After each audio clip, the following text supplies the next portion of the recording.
Hey, what's going on, guys? So in today's video, I will show you how you can enable JavaScript in Google Chrome. So let's start. So first, open up your Google Chrome and click on the three dots here right beside your profile picture. Click on Settings. Now in the search bar, you can search for JavaScript and click on Site Settings. You can scroll down and click on JavaScript.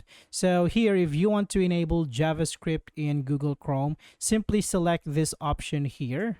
And if you want specific websites not to use JavaScript, you can click the add button right beside not allowed to use JavaScript.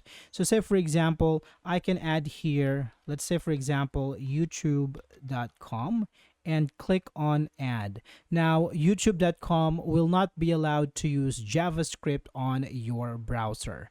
All right, so that's it for this video, guys. Thank you for watching, and I will see you in the next one.